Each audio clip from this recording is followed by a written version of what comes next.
तमिलनाडु के मुख्यमंत्री MK. Stalin साहब का ये कहना बिल्कुल जायज है कि जुडिशरी में जब तक सभी वर्गों का प्रतिनिधित्व नहीं रहेगा, सबको न्याय नहीं मिल सकता।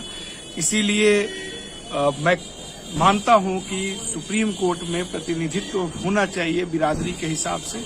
ये कितने आश्चर्य की बात है कि भारत के सुप्रीम कोर्ट में 31 जज हैं और देश के दूसरे नंबर की जो सबसे बड़ी आबादी है, मुस्लिम आबादी, उनका एक भी जज नहीं है, उनका एक भी रिप्रेजेंटेशन वहां पे नहीं है।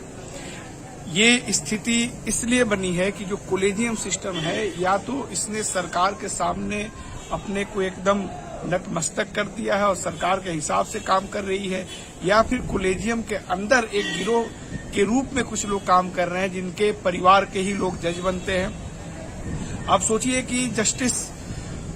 इकबाल और जस्टिस कलीफुल्ला की रिटायरमेंट के बाद 2016 में जब वो रिटायर हुए, उसके बाद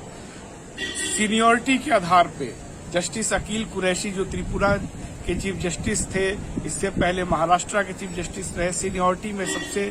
नंबर 2 पे थे, उनको चीफ जस्टिस, उनको सुप्रीम कोर्ट में जस्टिस बनना चाहिए था, लेकिन कोलेजियम ने ये साहस नहीं दिखाया कि उनका नाम भेज पाए, सिर्फ इसलिए कि उन्होंने सोहराबुद्दीन केस मामले में अमित शाह को जेल भिजवाया था। दूसरी तरफ उसी मामले में जिन्होंने उनको जमानत दिलवाई थी, वो किस तरह से सीजीआई बन गए, ये सबको मालूम है। न्यायपालिका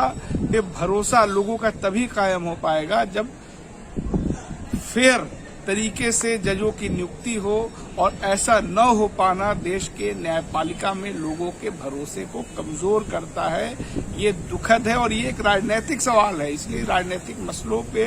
बात करने वाले तमाम लोगों को, तमाम पार्टियों को जुडिशरी पर ही बात करनी पड़ेगी।